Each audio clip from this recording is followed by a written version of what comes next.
Ay, di nga niyo pala kami makain ng umagahan sa bukid, mga kamangyan. Kaya agamitin nun natin yung ating higanting lutuan. Ay, for the go! Grabe, sobrang namiso talaga namin yung mag-umagahan din sa bukid, mga kamangyan. Siyempre, nakain-kain pa rin kami dito, nagkakape-kape pa rin. Pero yung as in, maramihan na pang umagahan, hindi pa ulit namin siya nagagawa. Sabi ko, itry ulit namin, lalo na at meron kaming malaking lutuan. Sa mga hindi pa nakakaalam diyan, mga kamangyan, yung lutuan na yan, talagang pinagawa namin yan. And sadyang ganyan yung design niya, lalo na kapag gusto namin magawa ng, kunyari, malaking patty. And wag ko kayong mag-alala kasi meron din kaming malaking tulyasi, hindi pa lang namin nare-reveal sa inyo. And sa sobrang laki nun, kahit ako kasyang-kasya doon sa tulyasi na yun. Itong lutuan na to, mga kamangyan, sadyang flat lang siya para sa mga aprituhin. Pero kapag kailangan masabaw yung alutuin, syempre hindi naman pwede dyan. Doon na yun sa mga malalaking tulyasi, malalaking kaldero. Ang isang mali lang talaga namin, mga kamangyan, nakapagpagawa kami ng higanting lutuan. Pero hindi kami nakapagpagawa ng malaking panghalo. Salamat! Pero naman nung nabibili nung stainless, mga kamangyan, ang kaso nga nila, ang talagang mangiluhin ako. Ngayon pa nga lang na nai-imagine ko na parang nangingilo na ako na nakakagigil. Gusto ko sana yung kahoy, yung hindi man sobrang ingay, pero kung talagang no choice, sige, titiisin ko na lang. Alang arte. So ayan, gaya ng dati, sari-sari yung alutuin namin din, mga kamangyan. At ang isa lang din talagang nakita ko na maganda kapag garni yung lutuan, pwede kami magtulong-tulong. Pero parang hindi tutulong, parang naghaharutan sila.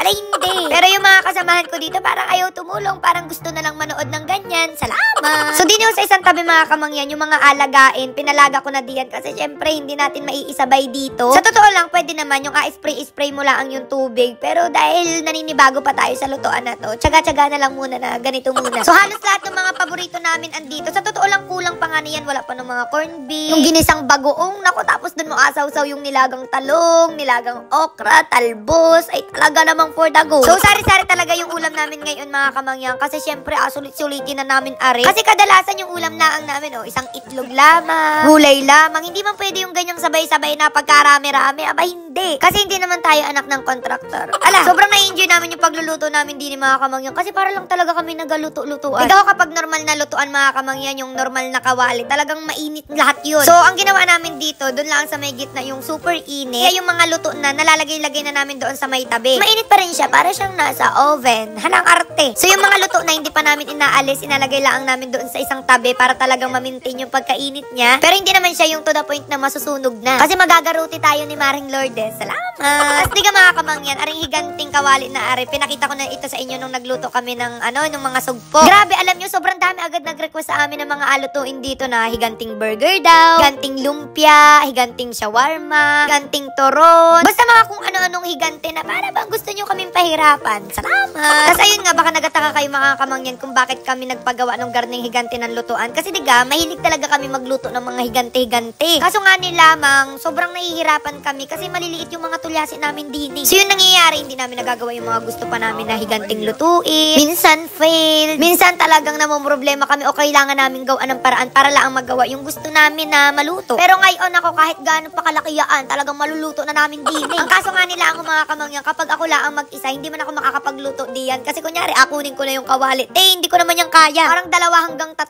tao yung nag-ausong diyan. Yung kawali na yan, mas mabigat pa kaysa sa akin. Salamat! So ayan, habang nagaluto nga kami diyan, mga kamangyan, talagang ako'y gutom na kasi naaamoy ko na, syempre, nasa harapan lamang namin. Yung feeling ko baga din, para kami nagaluto sa samgyupsal. Kasi hindi ka parang gayang-gayaan yun. Parang gusto ko na nga sumubo dito ng tuyo, ng hotdog. Ala, ito hindi ko lang naipakita sa inyo kanina, mga kamangyan, pero alam nyo, ganong nagasimula pa lamang, sobrang problemado ako kasi sobrang sakit sa mata. Ang ginamit ko kasi nilang panggatong diyan kanina ay yung kahoy, tapos basa pa. Salamat! Talaga naman sobrang hapdi sa mata. Kahit gano'n ka-expert magluto, naku, kahit sino basta may mata, talagang hahapdi at hahapdi, magaluha, hindi mo kakayanin. Kaya sabi ko, kailangan palitan niya ng uling kasi hindi namin matatapos. Kaya ayan, buti na lang at napalitan, may ista kami dito na uling. So chill-chill, feeling ko electric yung ginamit. Electric! At bago nga niyo natin ituloy yung pagluluto, mga kamangyan, ang dami pa rin nung nagatanong about din sa inagamit kong skincare. Bali, dalawa yan, yung Rejuve-Set at saka yung Beauty White Soap. Talagang tutuyuin niyo yung mga pimples mo. Literal na magbabagong anyo at mag-glow ka. Wow naman. And after yun, nung pinaka-maintenance ko na yung kanilang sabon na Beauty White Soap, gentle lang siya. Marami nang napaputi niya, tapos super mura pa. Tapos yung isang pouch niya, 5 na yung laman. So hindi lang sa mukha niyo magagamit gamit kundi sa buong katawan. Kaya kung naghanap din kayo ng magandang product mga kamangyan, ako ay itry nyo na rin no ari. At dahil nga